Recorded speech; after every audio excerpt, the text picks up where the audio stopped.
Hey everybody, it's Chris from Derby Comics and Games, and today I've got something a little different for you.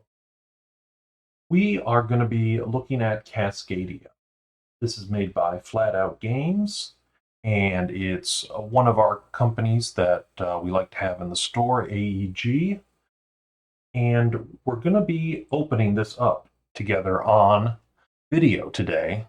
One of the things that I really like doing actually when I get a new game is opening it up. Actually, breaking the seal, punching out the stuff, looking through things, reading the instructions, and just sort of getting a sense for what the game's about. And maybe you'll like that too. This is something we are just trying out for the store to bring a little more appeal and interest to the game. So certainly let us know what you think about it in the comments. And, obviously all the feedback is appreciated. This is kind of my first time doing this. And yeah, I think it should be really fun. So let's dive right in. First thing we've got is just kind of some information. I pulled this all from Board Game Geek. Cascadia's got an 8.0 on Board Game Geek's website here. It's number 5 in family group, number 1 in abstract, 46th ranked overall. It is a 1 to 4 player game, 30 to 45 minutes, ages 10 and up, and a lightweight of 1.84 out of 5.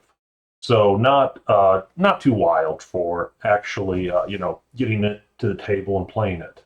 Some of the mechanics that are also kind of talked about for the game. There are some end game bonuses, open drafting of the tiles that we'll see, pattern building. There's also a solo solitaire game, which I really like.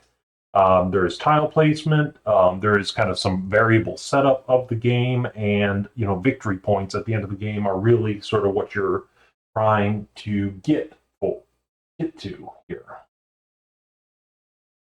And all right, so we've got the game here. So let's open her up. Said we've got copies of this over at the store here. It's a nice little game. We'll crack open this and check it out.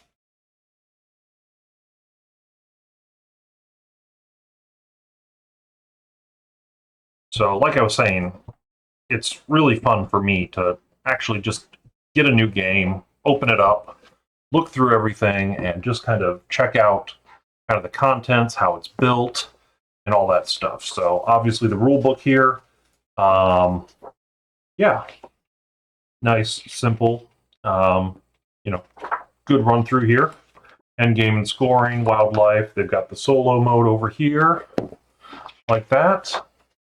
And then what's really cool that I saw about this is that there's actually an achievement system in here. So as you play through this game, basically 5 different people can record different achievements and scenarios, and for each one, everyone has kind of their own little icon that you can see on there, either a diamond or a circle or an oval. And as you get those achievements, you're putting your name in here and you're marking along this little track. And I think that's pretty cool, and it kind of keeps the game going because there are a lot of different achievements in a normal game, with some rules restrictions and everything else like that. Very cool little book here, and definitely adds to the longevity of the game. Here we go. So we've got obviously a bunch of our punch-outs here. These are all the tiles that we'll be working and drafting towards. All the different elements. Ooh, and this is nice. So we've also got here, we've got all of the actual wooden tiles. And these are not cardboard. These are actually wooden we have up here. And they've got a nice thickness to them too. So, they're a little chunky. Those are what go on the actual tiles themselves. Get rid of that desiccant packet. Always a fun thing to have.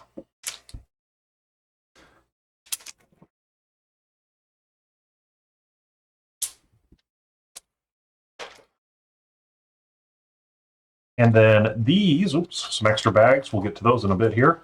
And then we've got the actual objective cards. So each time you play the game, you're going to come with some of these objective cards. And so you see you've got a bunch of grizzly bear ones, elk ones, red fox, hawk,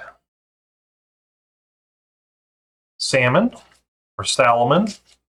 And then there's also a couple of different variants, depending on if you want to do something like a family variant, which is a little more chill kind of version of the game. They also have an intermediate variant here too. And so the idea here is that you've got these objectives out on the board, and depending on kind of what the iconography is telling you, you're going to get that many points for that at the end of the game. So there are A, B, C, and D. So 4 different sets of these for each animal. So that's really fun. You can have some more variation with that in there. Another bag. And we got score pads.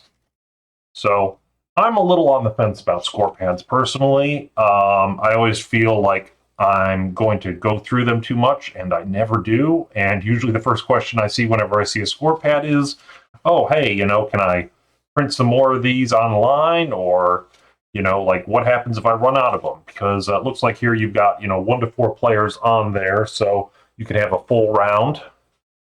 And then, thankfully, also on the flip side, they also have that. So you can actually use one sheet of paper twice for a game. Like that. And then finally, they've got this nice little bag. And if I believe correctly, I think that's where we're supposed to put all these guys. Get rid of this silly bag here.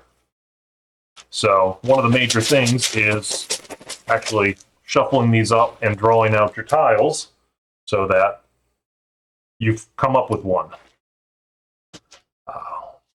And so the next thing I like to do, and I don't know, maybe it's just me, I love punching this stuff out. So that's kind of what I was planning on doing. And each of these tiles here, they kind of have different biomes like that with spaces. And those environments kind of lean in towards getting points at the end of the game. If you have one of the largest contiguous like forest or water areas or anything like that, that's going to help you out there.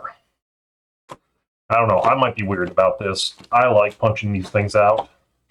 It's sort of therapeutic for me. Like that. This is one of your starting pieces, so everyone's going to have one of these here.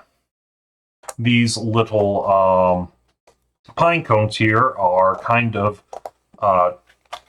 additional ways that you can kind of alter some of the game rules and kind of take a redo or a try again, or kind of play with the drafting a little bit in that regard. There's another one of those. Obviously, the idea here is that you're going to shuffle all these up depending on the number of players that you have. And after you have them all shuffled up, you're going to start drawing them at random, kind of unknown what you're going to get, and you're going to build your own little group of tiles that are going to have your animals on, and each one of those animals are going to score you different points depending on where they are and how they're clustered based on those other rule cards that we saw before.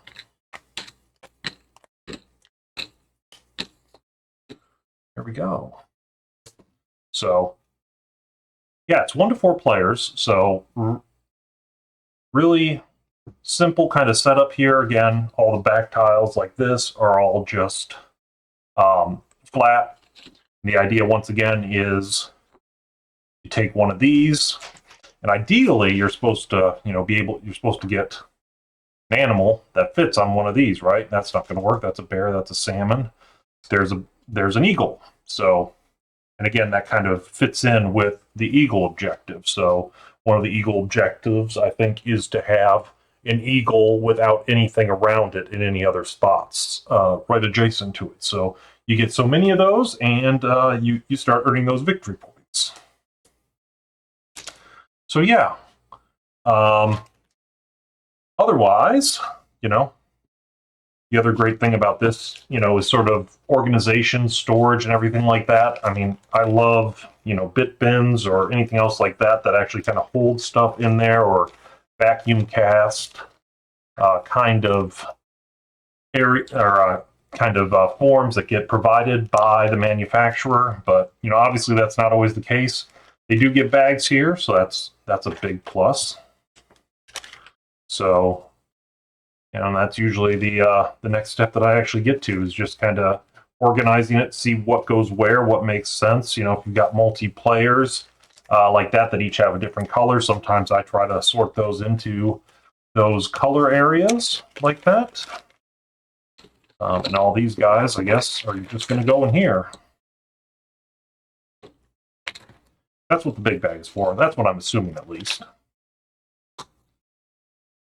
There's not a whole lot of parts in here that it's kind of hard to figure out what goes where. And, I mean, how much of this matters? I mean, especially with what else you've got in here. You've already got the wooden bits all kind of tucked away there, like that. And then you've got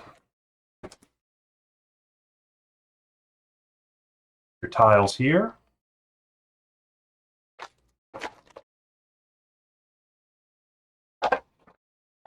Like that. Cards. That. And I mean, if you had another bag, I guess you could be using that. I think we took that out from the tokens there, like that. But yeah, that is Cascadia. Really cute little game. Nice little box in there, like that. Get these out of the way. And still fits in there pretty good with everything all kind of unpacked and unwrapped there. Yeah, this won the last year's Spiel Jahres, which is, kind of the largest kind of recognition for board games in the world, like that. And I can definitely see why a game like this, can appeal to so many people. It looks real easy to play, fun to learn, and we might even do a single-player playthrough of this, since it is single player, just to kind of see some of the gameplay elements and everything like this. Obviously not really learn to play. This is more just kind of showing you what's in the box, some of the pieces, the quality of the bits and everything like that. And then, if you are interested, well, it is in stock, and this will actually be the specific demo copy that we will have in the store. We'll slap one of our demo copy labels on it, and it'll be available for you to check out of the store. The MSRP on this is $39.99. And yeah, we've got a lot of other great products from AEG, and we hope you can check it out and pick it up if you're interested in the store. Once again, thank you for watching, listening, and please give me any feedback you might have. I'm sure the audio and stuff like that can be improved. I'll be working on that, doing all the fun research of that. We'll be posting this on YouTube, of course, but we'll also, be kind of trying to highlight it on our Facebook, Instagram pages as well, just as another way to kind of show everyone some different games that maybe I haven't seen before. So once again, this is Chris from Derby Comics and Games, and thank you so much for watching, and hopefully we'll see you in store real soon. Bye now.